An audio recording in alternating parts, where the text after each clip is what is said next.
Side view. This is the side view. Back view. Back view. Other side view. And yeah, I mean, it's so crazy to me, and I'm so excited. I'm so glad that I just got it out, because I kid you not, when I tell you guys, right? There were days where I was just like, what's the point? Because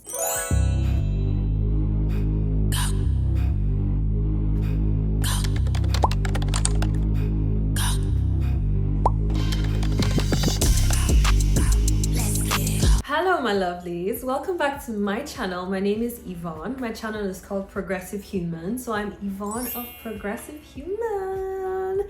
So today we're having a bit of a chit chat where I'm telling you about my fitness journey.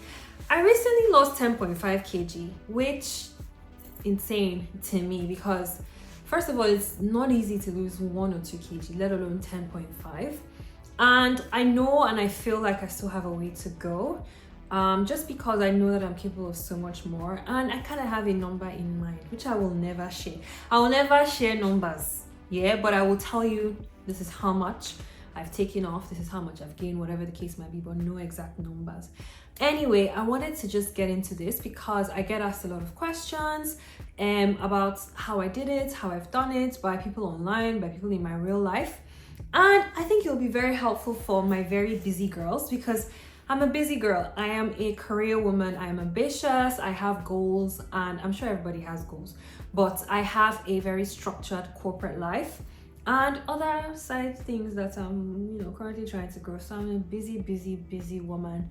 I also live in the UK, and if anyone who lives in the UK can relate, you do everything yourself. So on top of all that ambition and running up and down to make things work, I still have to cook, clean, look after my house, look after myself. I have responsibilities. So I'm a busy girl. So any busy girls in the chat, this is for you. This might help you. And if you're not a very busy person, this will be very helpful for you then. But yeah, so this is my story. I lost 10.5 kg. Now you'll probably be wondering what even happened in the first place for you to feel the need to lose that amount of weight and want to lose more. Well, the truth of the matter is that this is something I've never publicly shared, but I went through a really disappointing time in my life last year, from the beginning of last year really. Last year I think was one of the most challenging years of my life, because I had moved back to the UK in 2023, mid 2023, and I was on a job search, and I actually happened to get a job in October, and that was like, oh my gosh, big break, let's do it. My dream job that I thought, this is the job I want to do, blah blah. And 3 months into that job, so by the new year, early February, I went on holiday to Nigeria, and I came back, and the day I resumed, they called me, I wasn't even in the office for 10 minutes. They called me in for a meeting, and they told me that they would be terminating my contract, and the reasons they gave did not make a lot of sense to me.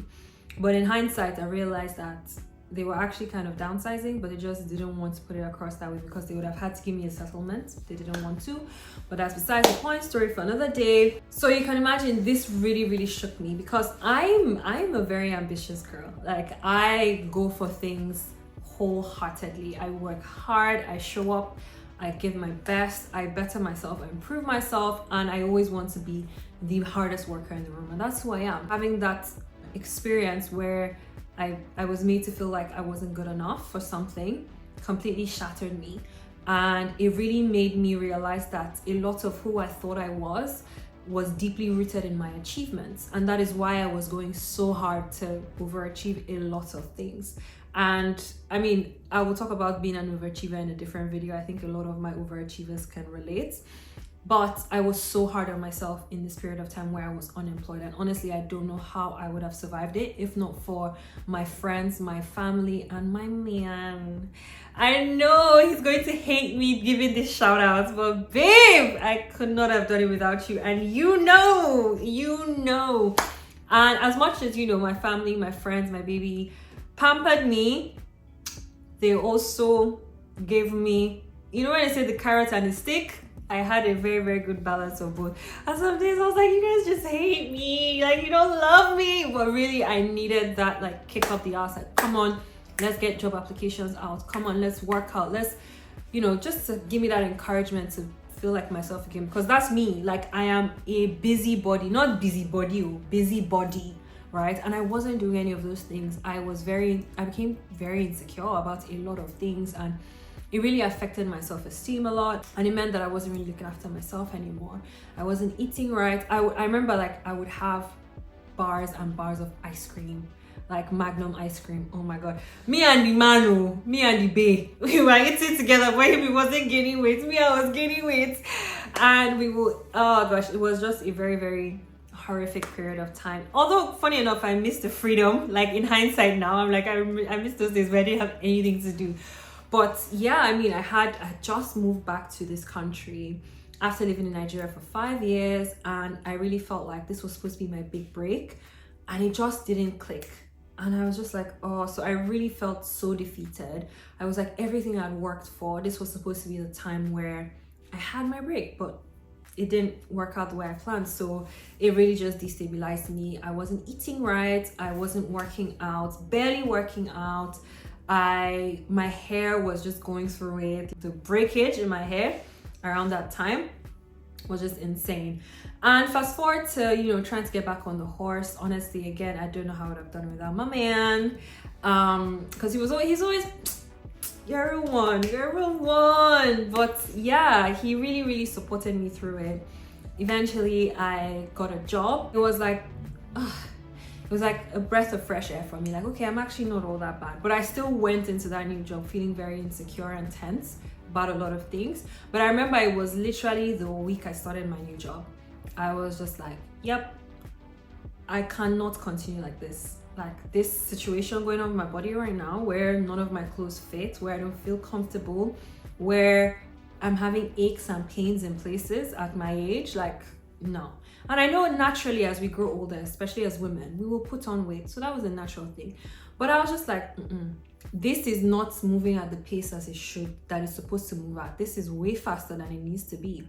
I remember the first day back at the gym after I started my new job. This was around August, early August last year. And I was like, you know what, let me weigh myself. And I weighed myself. I literally felt so, I was dazed. Like, I was so shattered because the number I saw on that scale, I will never disclose. Only very few people in my life know that number. I was just like, wow, that is ridiculous. Like, I almost left the gym. So let me just go home. Like, let me just give up from now, because what's the point? It was literally the heaviest I have ever been, and I'll show you a video. Okay, so today is the 5th of August, and I'm doing an official check-in because I had the shock of my life today. I went to the gym, and before I started my workout, I decided to weigh myself, and bro, I am the heaviest I have ever been, which is just mad to me. And I remember filming this video and thinking, I'm still hot, I can still give angles. If I twist like this, it won't show too much. And I had to sit with myself and be like, girl, you need to get this under control, because not only is your weight and your parents in jeopardy, but your health. Because I come from a family where we have pre-existing health conditions. We've got diabetes, we've got hypertension, and issues with heart, cancer, things like that. And I'm just like, yo, I need to actually get my life in order, because this is not sustainable. Also, I'm at a point in my life where I'm thinking about having children one day. And naturally, when a woman gets pregnant, she gains weight. I haven't even gotten there yet, and I'm really looking like somebody that's giving birth. I was like, okay, I need to get this under control. I need to do this in a sustainable way that will be long lasting. And for me, it was really like somehow. Like, I can't think of any other word except it was very somehow for me, because I couldn't understand how my weight had gotten to that point. Because I had always been active. You don't understand. Progressive Human has existed since 2018. I had always been active. And this isn't just like I'd always been active. In primary school, I was active up until this point. I did taekwondo in primary school. I was always involved in one kind of activity or the other. In secondary school, bro, I played badminton, like serious badminton. I played tennis. I played basketball. I danced Koroso dance, which is a traditional Fulani dance. If you know Koroso, if you've ever seen it, bro, people be leaping through the air, jumping. It's a very rigorous, high intensity, high impact dance. I remember when I was in boarding school, then I would wake up in the night with cramps in my calves because of how much jumping and leaping. And I was a milk Oroso dancer because I went to an all-girls school, so we didn't have guys. So I was a milk Oroso dancer, and that is a lot more rigorous because we do a lot more of the jumping and the bro. So I'd always been active. In sixth form, I engaged in one kind of aerobics situation we're doing there, but I would wake up every morning at like 6 and do like ab workouts, just bang it out. You get. In uni, I was modeling at the time, so that's when I really got into fitness. My nutrition on point, my going to the gym, running, workouts, everything on point. Like I was just like Energizer Bunny. I just used to and I moved back to Nigeria, kind of fell off a bit, conversation for another day, but nothing too bad as what I was seeing this time around. So I was just like, so how did we get here? And just by happenstance, by chance, literally, on Instagram one day, I stumbled across this guy, very angry, Ghanaian, British uncle called Eddie Abu, and he was cussing us out. He was like, that shit, you're eating a lot of shit, stop eating this fucking shit. I was like, okay, easy tiger, like, and I would engage with his content, and eventually I was like, you know, actually this guy is sounding like he's making sense, so let me actually research his whole philosophy about what we're ingesting, because as far as I'm concerned, I'm healthy, like, clock that. I eat right, yet I was weighing what I was weighing, but I eat right. So I started to do my research, and bro, did I receive the shock of my life or what? Like, there was so many things that I thought were healthy that I was ingesting, that I was like preaching to other people to eat, and it was just rubbish, right? So the first thing was like processed foods, overly processed foods. So an example would be like milk. I say was, and I'll explain why I said was. I was lactose intolerant for a very long time. And so I used to have a lot of milk alternatives. So oat milk, rice milk, soy milk, almond milk, cashew, whatever the case might be. I used to have those milks because I would get bloated if I had ice cream or chocolate or anything. And somehow I would still be bloated. I used to just think, it's hormones, that time of the month, because your cycle is never ending now. One day I was like, okay, let me actually, from my research, I was like, okay, let me read the label of the milk that I'm buying that is supposed to be a healthy alternative to like milk, especially for someone who's lactose intolerant. Okay, yes, there was cashews or there was almonds or oats or whatever in the milk, but everything else, there was all sorts of gums, oils, rapeseed oil in milk. Preservatives, additives, stabilizers, sweeteners in the milk that was supposed to be helping my gut. Bro, the speed with which I cut that out. And my father's child, my father is such a sweet tooth, and I inherited that from him, unfortunately. He's also diabetic. I don't want to inherit that from him. Like, I'm actually predisposed to diabetes because my dad is diabetic, his mom is diabetic, my mom's dad, when he was alive, is diabetic. Not to mention the hypertension, the cancer. I was just like, okay, sugars, let's cut them out. And I thought, okay, obviously no brainer, sweets and stuff, but when I'm having my tea or coffee, I would always have honey, because obviously that's a healthier substitute, right? Wrong. Honey actually has a lot of sugar content, and your body literally does not know how to process sugar. Like, when you take or ingest a lot of sugar, your insulin levels go up, and that literally makes your body work overtime, and also just pushes a lot of the rubbish that it can't digest into your fat cells. So you might be eating low calorie things, but things that have additives, sugars, that are overly processed, and your body is not supposed to digest things like that. It literally doesn't know how to. So you're also overworking your kidneys as well, because they are trying twice as hard to process all these rubbish things that you're ingesting, or that I was ingesting, and I really wasn't getting any benefit from it. I was just gaining more weight. Another thing that I didn't realize was so high in sugar were fruits, which really broke my heart because I'm such a frugivore. Like, I love fruits. My favorite fruit, oh my gosh, mango, watermelon, pineapple, peaches, nectarines, plums, you name it. Grapes are so high in sugar. When I found this out, I was just like, bro, no wonder, because I eat fruits like it's going out of fashion. I started to make switches. So I started to substitute my fruits for more vegetables, snack on vegetables instead, especially cruciferous vegetables. So cruciferous vegetables are like vegetables that come in a cluster. That's it, cluster. So think broccoli, think cauliflower, cabbage, lettuce, root vegetables as well. So carrots, suede or rutabaga, depending on the country you're in, and green, leafy green vegetables, green beans, things like that. I started to substitute in my diet. And at first I was like, is this sustainable for me? Like, I'm in Nigeria, like, how am I going to do this? But it was actually not bad, because I was then also able to still incorporate my Nigerian meals. Now, one thing I did was I did cut out white carbs. So we're thinking rice, potatoes. I never used to eat bread anyway. I've never really been a bread girl like that. Rice, potatoes, pasta, things like that. I was like, for this period of time, I need to go ham. Like, I need to change my life.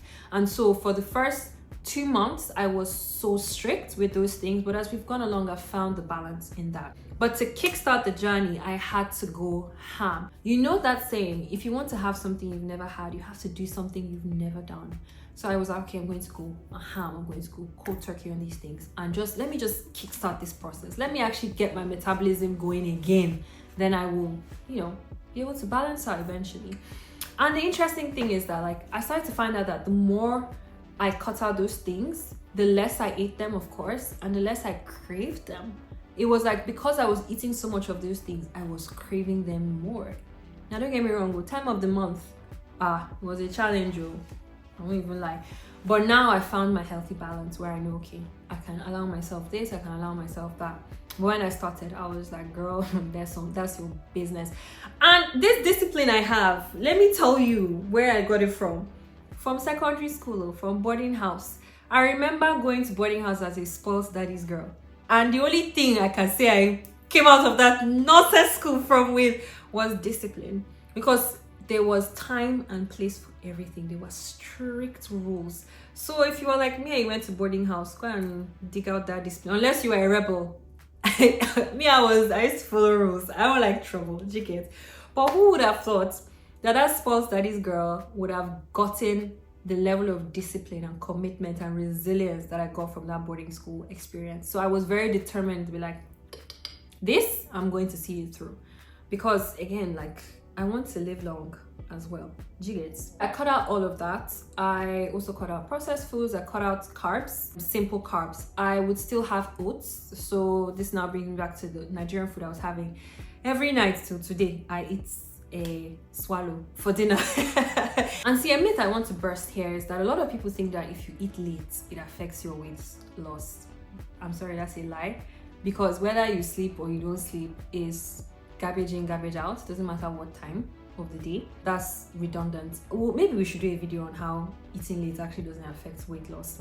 But anyway, I'll have my swallow in the night, and instead of like pounded yam or gari as in eba or whatever else, I think the time I used to do sweet potato amala, I would have oats because high in fiber, lower carbohydrates, and was in line with like my diet. I also increased my fat intake, which plot twist, right? Because you're obviously trying to burn fat. But then what that meant is that my body was then relying on those healthy fats that I was ingesting for energy, right? Instead of just carbohydrates. So it was almost like a keto diet, but not keto, because obviously I would have my oats and I was having oats every day. And so I started eating a lot of foods that were high in healthy fats. So healthy fats, we're thinking full fat yogurts, Greek yogurt, avocados, olives, nuts, a lot of nuts, chicken, beef. I didn't restrict any meat. I ate every and any meat, but I just made sure like they were leaner. So there was like less saturated fats, because you don't want that unhealthy animal fat. You want like, the good lean meats. I also started drinking milk. Like by the time maybe I actually just had like a gluten intolerance or something, because by the time I cut out all of the carbs, all the simple carbs and processed carbs, bro, my gut health significantly improved. When I also cut out those disgusting milks I was drinking, my gut health improved like 180, to the point where I am now able to drink full fat milk, as in the blue milk. That's my milk now. Like, that's my milk. Clack there. Because I was able to like reverse engineer my gut. Like, who knew that was a thing? I also cut down a lot of like healthier protein bars and things. I mean, I still do my protein shakes every now and again, or even though that one, I don't know how I feel. I kind of need the balance. So I still have my protein shakes. I also, of course, still do like pre-workouts, BCAAs, creatine, my supplements. Another thing was, of course, getting back in the gym. I developed a very rigorous routine, and I also started to do some cardio. I would do running. So there's this app called Couch to 5K. I'll link it below, that I use to train to run to 5K. It's not the first time I've done it before, but I got back on it again. I also started playing badminton again, just to make sure that I was having variety, because we all know cardio can be very, very boring. Now, remember I said I'm a busy girl, and this process is a journey. It's not a goal, it's not a destination, in the sense that even after you get your goal weight, you have to maintain it. And I'm a very busy girl. So I had to start adjusting aspects of my life and improving my habits to make sure that I was actually staying in line with the goals I had set for myself. I think I'm going to make a whole separate video on healthy habits and lifestyle changes that I've made that dramatically have improved my ability to stick to my fitness journey. Some of these habits included meal prepping. I mean, I've always meal prepped, but now I don't joke about my meal prep, because the moment I get tired, the moment I'm hungry and I have to start thinking about what to eat, best believe I'm going to the Asian food store around the corner to go and buy ramen. Don't even get it twisted. Or M&S. I will eat. Like, I will be like, damn the consequences. But because I always now have like very well prepared meals that I actually enjoy, because I remember like it has to be sustainable. Whatever you're doing, the food you're eating, it has to be sustainable. Yes, you can have like a cold turkey hardcore couple of months, but after that it has to be sustainable, otherwise it will not last. That was like biggest thing I kept on telling myself. So meal prepping, preparing for the gym, like the night before I would lay out my gym clothes, like my drinks would sit on this countertop here, right, ready to just add water, mix and go. My gym bag is packed, everything is done, everything is clean. My work clothes, I've laid them out, because I go to work very early. I get to the office for like 7:38, which means that I'm out of bed by 4:30. I'm in the gym, come home, shower, go. So everything needs to be prepared. It also meant that my weekends were invaluable, because bearing in mind, I will still do my hair myself. So I developed a whole system where I go to the gym Friday morning, because Friday is a work from home day. So even though I start at 8 o'clock, I work from home. So I go to the gym first in the morning, do my run, go straight food shopping, come back home. That day after work, I've gone to badminton. By the time I come back, I'm loosening my hair, washing my hair. Saturday, plait my hair, do my meal prep, go to the gym. Sunday, rest. But now content creation, I'm editing and doing all sorts. But yeah, those were just like habits that I had to form in order to ensure that my weight loss and fitness journey remained consistent. Now, obviously, I know for people who have families, for people who have kids, it cannot be easy. But if you live in Nigeria, I'm looking at you somehow, because I know you also have like housekeepers that will clean your house. Me, I will still clean my house. So I will still do my laundry. I will still plait my hair. I know you have someone that is plaiting your hair. So how can we find balance? Let's think about it. Ask it. Let's interact in the comments. Actually, let's help each other out. Abby. So moral of the story: changed my diet, complete 180 turnaround in what I was allowing myself to ingest, and my mindset about a lot of these things. Getting a completely rigorous, thorough workout routine and plan, and sticking to it. And the most important one, habits, especially if you are busy, especially if you are a career girly that is working, that is, maybe you're even like me, you live in Nigeria and you're like me and you look after everything. You clean your house, you cook, you do your own laundry. I mean, I'm not like manually washing my clothes, but I have to like select, wash, dry, everything. You're doing all of that. Maybe you even do your own hair. Like, girl, you are seen. It's very, very doable. Okay, but in the off chance, or very likely chance that maybe that's not the case, you can definitely find a way to make it work. But see, the most important thing is that if you are not convinced that you can do it, you probably can't. So let me be the first to tell you that you can so do it. Sis, you have everything that you need is in you. Do you get me? Like, you have so got this. I believe in you. I see you, I understand, and I empathize because I've been there. And sometimes there were days where I literally have videos where I was crying. I'm like, I hate this so much. I hate this. Why am I here? Why did I let myself do this to myself? Why did this happen to me? I hate this so much. Like, I'm so frustrated. I want to give up. I can't be asked. I can't be bothered. Like, I'm done. And then I will sleep and I wake up. I'm like, okay, let's go to the gym. Literally, like, it was tough, and it is tough. It's still tough. Especially like for someone who lives alone. Like, there are days where I just want someone to pat me on the back and be like, you know, you're doing great. And there are people in my life who encourage me. My friends, oh my gosh, they're so amazing. Thank you so much, guys. They're always like, girl, we see you, you're doing amazing, keep doing well. My family encourages me, my baby encourages me. Like, this man, anyway, let me shut up. Honestly, guys, I would love to share more. Like, if there's a particular area of this video that I touched on that you want me to go into more detail, maybe how to eat Nigerian foods and still lose weight, how to maintain that balance, or consistency at the gym, building confidence at the gym, building healthy habits as well as a working class girl, and balancing life. If you want me to touch on those things, please let me know in the comments down below. I would love to interact. I would love to create more content around this.